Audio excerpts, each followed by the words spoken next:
कि शामी बागियों ने हुकूमत का तख्ता उलट दिया। बशार अल असद का 24 साल इक़्तिदार खत्म, मुल्क से फरार। बागियों ने दारुल हुकूमत दमिश्क पर कब्जा कर लिया। मगरबी और अरब मीडिया के मुताबिक बागियों का सरकारी टीवी और रेडियो पर भी कब्जा।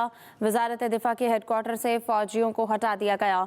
बागियों को दारुल हुकूमत में किसी मज़ाहमत का सामना नहीं करना पड़ा। दमिश्क के नवाह में साबिक सदर हाफिज अल असद का मुजस्समा गिरा दिया गया। ब्लूमबर्ग ने दावा किया है कि बशार अल असद तेहरान में पनाह ले सकते हैं। ब्लूमबर्ग का दावा है कि लेबनान के करीब सरहदी चौकियों को भी खाली कर दिया गया। हम और सैयदना या जेल में तमाम कैदियों को आज़ाद कर दिया गया है।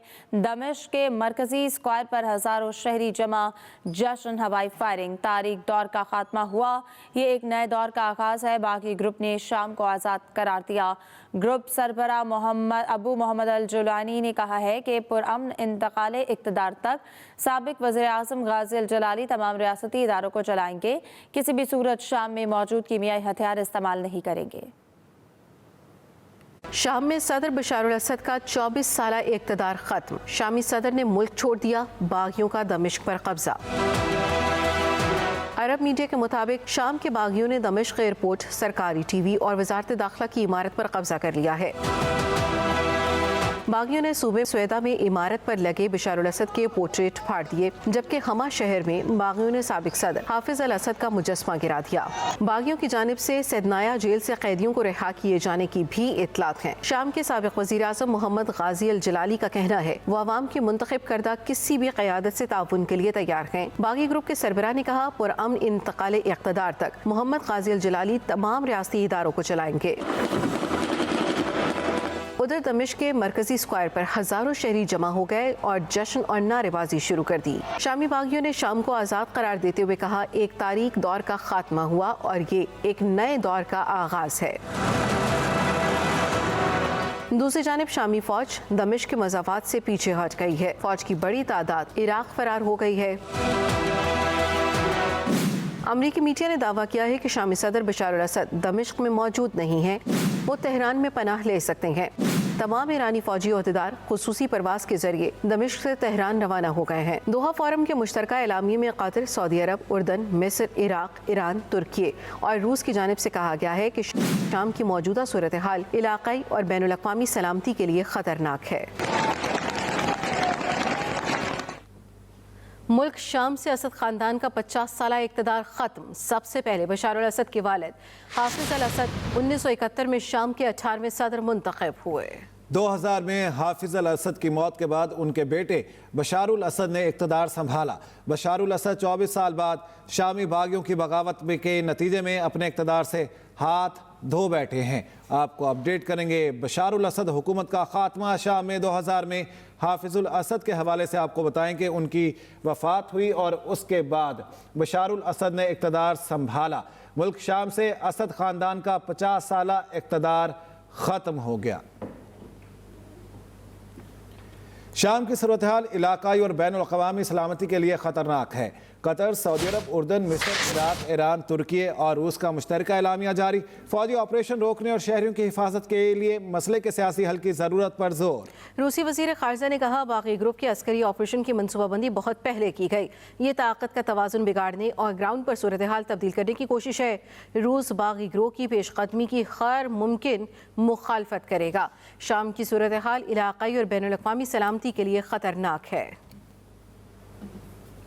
शाम एक गड़बड़ है लेकिन वो हमारा दोस्त नहीं है। नौमुंतखब अमरीकी सदर डोनाल्ड ट्रंप का एक्स पर पैगाम। मजीद लिखा, ये हमारी लड़ाई नहीं, अमरीका को इसके साथ कुछ नहीं करना चाहिए। जब 2013 में बशार अल असद ने कीमियाई हथियार इस्तेमाल किए, उस वक्त साबिक सदर ओबामा रेड लाइन नाफिज करने में नाकाम रहे। दूसरी जानिब वाइट हाउस का कहना है कि शाम की ताज़ा सूरत हाल पर नज़र रखे हुए हैं। आपको बता रहे हैं कि शाम एक गड़बड़ है लेकिन वो हमारा दोस्त नहीं है। नौमुंतखब अमरीकी सदर डोनाल्ड ट्रंप का एक्स पर पैगाम। मज़ीद लिखा, ये हमारी लड़ाई नहीं, अमरीका को इसके साथ कुछ नहीं करना चाहिए।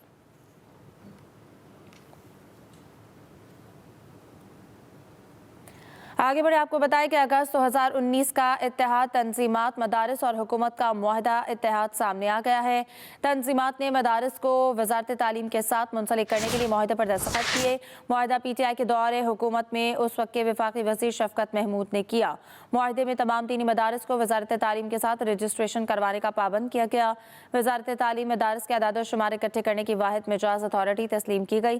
रजिस्ट्रेशन न करवाने वाले मदारिस को बंद करने का मुश्तरका फैसला कवायद ज़वाबित किया गया कि खिलाफ वर्जी पर रजिस्ट्रेशन मनसूख करने का फैसला किया गया। मुआहदे में तमाम दीनी मदारिस को वजारत तालीम के साथ रजिस्ट्रेशन करवाने का पाबंद किया गया है।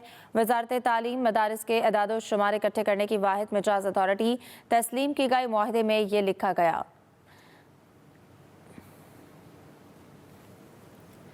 इसी के हवाले से बात करने के लिए अल्लामा ताहिर अशरफी हमारे साथ मौजूद है, उनसे बात करेंगे। बहुत शुक्रिया ताहिर अशरफी आपके वक्त का। ताहिर अशरफी साहब, कहिएगा इस मुआहदे के हवाले से क्या अब इस वक्त मौलाना के और JUI के तहफ़्फ़ुज़ात हैं, कहिएगा। बिस्मिल्लाहिर्रहमानिर्रहीम, नहमदुहु व नसल्ली व नसल्लिमु अला रसूलिहिल करीम।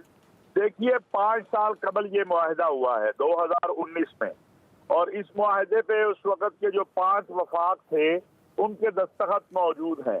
अब 5 साल के बाद अगर मौलाना साहब को या किसी को इस पर तहफ़्फ़ुज़ात पैदा हो गए हैं तो उन्हें ये सोचना चाहिए कि जो 18,400 मदारिस वजारत तालीम के साथ रजिस्टर्ड हो चुके हैं, जिनमें इन वफाकों के भी 4,500 मदारिस हैं, उनका मुस्तकबिल क्या होगा, लाखों तलबा का मुस्तकबिल क्या होगा।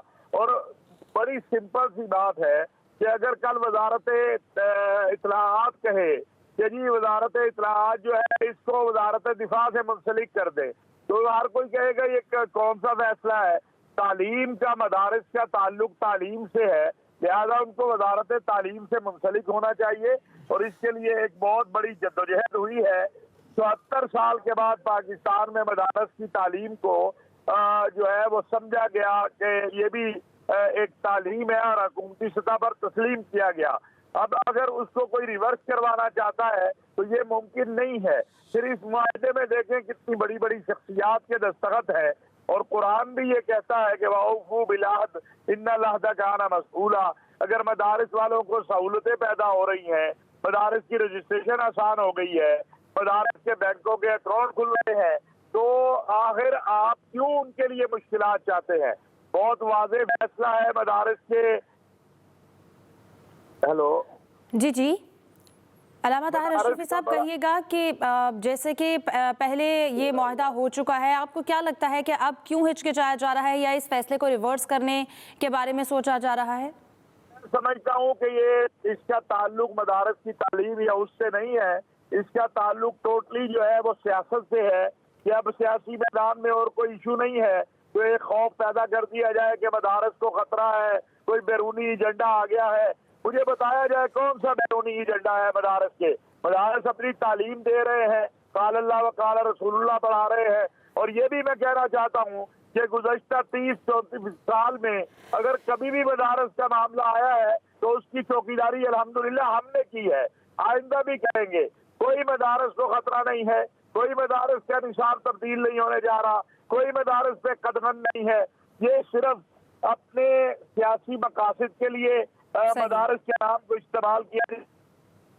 ये बात तयशुदा कि जो 10 वफाक इस वक्त वजारत तालीम के साथ काम कर रहे हैं वो वैसे काम करते रहेंगे, और लाखों तलबा का मुस्तकबिल हम तारीख नहीं होने देंगे इंशाअल्लाह। जी, बहुत शुक्रिया। चेयरमैन पाकिस्तान उलमा काउंसिल अल्लामा ताहिर अशरफी हमारे साथ मौजूद थे, आपके वक्त का शुक्रिया। इत्तेहाद तंजीमात मदारिस ने कहा था हमें वजारत दाखिला के बजाय वजारत तालीम के मातहत किया जाए। साबिक वफाकी वज़ीर शफकत महमूद की एक्सप्रेस न्यूज़ से गुफ्तगू। कहा, मदारिस में यकसा निसाब के लिए कोशिशें की गई थीं। ये भी तय किया गया था जो मदारिस रजिस्टर्ड नहीं उन्हें बंद कर दिया जाए। अब तक 18,000 से ज़ायद मदारिस को रजिस्टर किया जा चुका है। मुआहदे को वापस करना बहुत मुश्किल होगा। इत्तेहाद तंजीमात मदारिस ने कहा था हमें वजारत दाखिला के बजाय वजारत तालीम के मातहत किया जाए। साबिक वफाकी वज़ीर शफकत महमूद की एक्सप्रेस न्यूज़ से गुफ्तगू। आज़ाद कश्मीर हुकूमत और अवामी एक्शन कमेटी के दरमियान मुज़ाकरात कामयाब, मुआहिदा तय पा गया।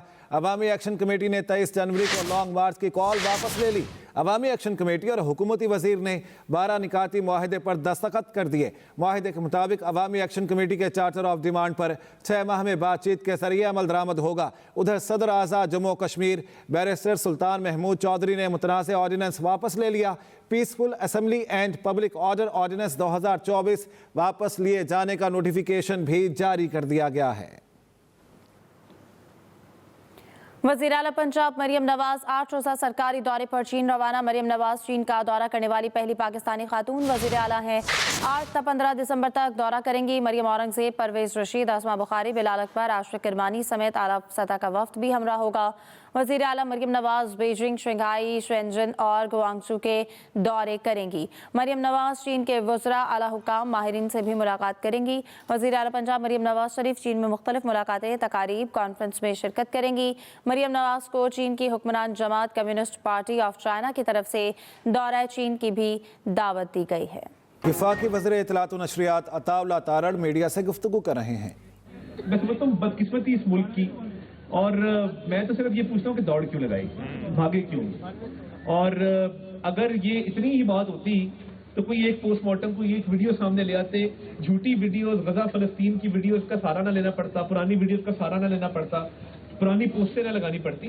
तो ये बड़ी बदकिस्मती है, और ये इंतजार करना चाहते हैं, इंतजार नहीं करने देंगे। बहुत शुक्रिया। बता दीजिएगा कि आपने बाजा साहब के घर कैमरामैनों के हवाले से सैलरी के ऊपर बात की थी कि 35,000 से नीचे किसी की सैलरी नहीं होगी। अभी भी हमारे कैमरामैन जो है वो कोई 18,000, 20,000। मैं ये पीबीए के साथ एक दफा नहीं 3-4 मरतबा टेकअप कर चुका हूँ। उन्होंने कहा है कि जब हम वाजिबात अदा कर रहे हैं तो फिर ये चैनल का फर्ज है कि वो अपनी तनख्वाहें बर वक्त अदा करें। केपी में जो पाक फौज के जवान हैं उन पर हमले हो रहे हैं, खवारिज पर हमले कर रहे हैं, दहशतगर्दी को हुकूमत कैसे टैकल करेगी? देखिए, मैं ये समझता हूँ कि उस हवाले से ऑलरेडी नेशनल एक्शन प्लान जो है वो उस पर अमल हो रहा है। केपी हुकूमत संजीदा नहीं है, कुरम में लाशें गिरी, बाकी मामला हुए, उनकी लॉ एंड ऑर्डर की तरफ तवज्जो नहीं है, और वो एक झूठे बयानी पर सारा पैसा लगा रहे हैं। तो मैं समझता हूँ कि ये उनकी एक नाअहली है, मगर फेडरल गवर्नमेंट जो हो सकता है इसमें करेगी, और पाक फौज इसमें पूरी तरह कुर्बानियां देगी। बहुत शुक्रिया। सिंध भर में मेडिकल और डेंटल कॉलेजेस और जामियात के दाखिला टेस्ट इम्तिहान जारी। कराची, हैदराबाद, जामशोरो, शहीद बेनज़ीराबाद, लाड़काना और सखर में इम्तिहान बेवक्त वक्त हो रहा है। मजीद तफसील जानेंगे अपनी नुमाइंदा दुआ अब्बास से। दुआ, बताइएगा क्या इंतजाम किए गए हैं, सिक्योरिटी कितनी सख्त रखी गई है?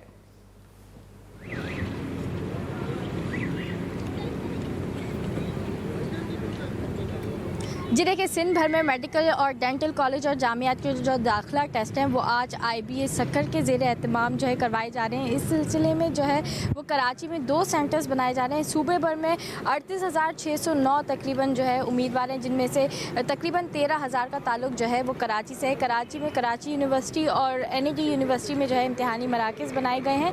वैसे वालिदैन और जो उम्मीदवार हैं उनकी जानिब से इस बार ये जो इंतज़ामात हैं इनको काफ़ी इत्मीनान बख्श करार दिया है, क्योंकि हमने देखा कि सुबह के औकात में जब उम्मीदवार यहाँ पे आए तो उनकी जानिब से ये देखा कि हाँ ट्रैफिक की रवानी मुतासर हुई थी, क्योंकि वालिदैन ने गाड़ियाँ पार्क कर दी थी सड़क के अतराफ़ में ही। लेकिन जिसके बाद ये जो ट्रैफिक पुलिस एहलकार हैं इन्होंने सूरत हाल कंट्रोल करने की कोशिश की, और अब जो है यहाँ पे काफ़ी हद तक जो है जैसी ट्रैफिक की रवानी बहाल कर दी गई है, सूरत हाल बेहतर है। जबकि वालिदैन के लिए जो है वो इम्तिहानी मराकज़ के अतराफ़ में शादी हॉल्स भी बनाए गए हैं, जहाँ पे उनके बैठने का जो है वो एहतमाम किया गया है, जिसके बायस जो है वालिदैन को यहाँ धूप में खड़े होकर ज़्यादा इंतज़ार नहीं करना पड़ा। वो अपनी सहूलत दे के वहाँ पे इंतज़ार कर रहे हैं। लेकिन एक शिकवा इनकी जानिब से किया जा रहा है वो ये, क्योंकि इम्तिहान जो है वो 10 बजे शुरू होना था, इसके लिए उम्मीदवारों को हिदायत की गई थी कि वो 8:30 बजे जो है इम्तिहानी मराकज़ पहुँच जाएँ। लेकिन हमने देखा कि कुछ जो है उम्मीदवार वो ताख़ीर का शिकार भी हुए इम्तिहानी मराकज़ पहुँचने में, जिसकी वजह से इम्तिहान जो है तकरीबन 1.5 घंटे की ताख़ीर से शुरू हुआ। अभी अंदर बच्चे जो है इम्तिहान दे रहे हैं। इम्तिहान से कबल जो है वो बच्चों की चेकिंग भी की गई है। ठीक है, बहुत शुक्रिया दुआ अब्बास अपडेट करने के लिए। कराची के सफारी पार्क में सोनिया नामी हथनी हलाक हो गई। डायरेक्टर सफारी पार्क के मुताबिक, डॉक्टर के मुताबिक इब्तदाई तौर पर मौत जहाज फेल होना है। सोनिया सेहतमंद थी, उसे कोई बीमारी नहीं थी। सोनिया की मौत के बाद मधुबाला और मलिका नामी हथनियां भी अफसरदा हैं। दोनों हथनियों ने पिंजरे से बाहर निकलने से इनकार कर दिया। दोनों हथनियों ने खाना पीना भी छोड़ा हुआ है। पाकिस्तान की इज्जत सबसे पहले, इसके बाद कुछ और है। चैंपियंस ट्रॉफी टूर्नामेंट से मुतालिक आपका मौक़िफ़ और पाकिस्तानी के दिल की आवाज़ है। वज़ीर-ए-आज़म शहबाज शरीफ से चेयरमैन पीसीबी मोहसिन नकवी की मुलाकात। वज़ीर-ए-आज़म शहबाज शरीफ की मोहसिन नकवी से गुफ्तगू। कहा, आईसीसी में आपने पाकिस्तान के 24 करोड़ आवाम की तर्जुमानी की। आईसीसी चैंपियंस ट्रॉफी टूर्नामेंट की पेशरफ्त से आगाह किया। वज़ीर-ए-आज़म ने चैंपियंस ट्रॉफी से मुतालिक चेयरमैन पीसीबी के उसूली मौक़िफ़ को सराहा। टूर्नामेंट से मुतालिक मोहसिन नकवी पर मुकम्मल एतमाद का इजहार। चेयरमैन पीसीबी ने कहा कि पाकिस्तान में चैंपियंस ट्रॉफी टूर्नामेंट के लिए मुकम्मल तौर पर तैयार है। हम पाकिस्तान और क्रिकेट की जीत चाहते हैं। चैंपियंस ट्रॉफी से मुतालिक अच्छी खबर सामने आएगी। Arts council of Pakistan Karachi के ज़र एहतमाम 17वीं आलमी उर्दू कॉन्फ्रेंस आज अख्ताम पजीर हो जाएगी। 4 रोज़ा आलमी उर्दू कॉन्फ्रेंस आबोताब से जारी है। कॉन्फ्रेंस के अख्तामी तकरीब शाम 7 बजे YMC ग्राउंड में मुनक़िद होगी, जिसमें गवर्नर सिंध कामरान चसोरी मेहमान ख़ुसूसी होंगे। चौथे और आखिरी रोज़ भी मुख्तलिफ़ किताबों की रुनुमाई, मुकालमे, कवाली समेत दीगर सरगर्मियाँ शामिल हैं। आज उर्दू फिक्शन, तरक्की पसंद तहरीक और कराची विलायती बैठक, उर्दू फ़ारसी के रंग, मसनूई ज़हानत, सिंधी ज़ुबान और अदब पेश किए जाएंगे। नई नस्ल की नुमाइंदा आवाज़ें, तालीम की सूरत हाल, शहरनामा, मैं भी हूँ कराची कॉन्फ्रेंस का हिस्सा हैं। 4 रोज़ आलमी उर्दू कॉन्फ्रेंस में 60 से ज़ायद सेशंस रखे गए थे। बारिश बरसाने वाला सिस्टम पाकिस्तान में दाखिल। आज लाहौर समेत सेंट्रल और बलाई पंजाब में बारिश के इम्कानात। ननकाना और गिरदुर्राह में बादल बरस पड़े। बारिश से सर्दी में इजाफा हो गया। महकमे मौसमियात के मुताबिक पंजाब के मैदानी इलाकों में सर्द हवाओं के साथ बारिश और पहाड़ी इलाकों में बर्फबारी के इम्कानात है। बारिश और ठंडी हवाओं से सर्दी की शिद्दत में इजाफा हो गया है। पंजाब के मैदानी इलाकों में सर्द हवाओं के साथ बारिश और पहाड़ी इलाकों में बर्फबारी हो सकती है। इस न्यूज़ बुलेटिन से अब तक के लिए इतना ही। ताज़ा तरीन खबरों से बाखबर रहने के लिए विजिट कीजिए हमारी वेबसाइट express.pk। इसके अलावा आप हमें फेसबुक और एक्स पर भी फॉलो कर सकते हैं। देखते रहिए एक्सप्रेस न्यूज़।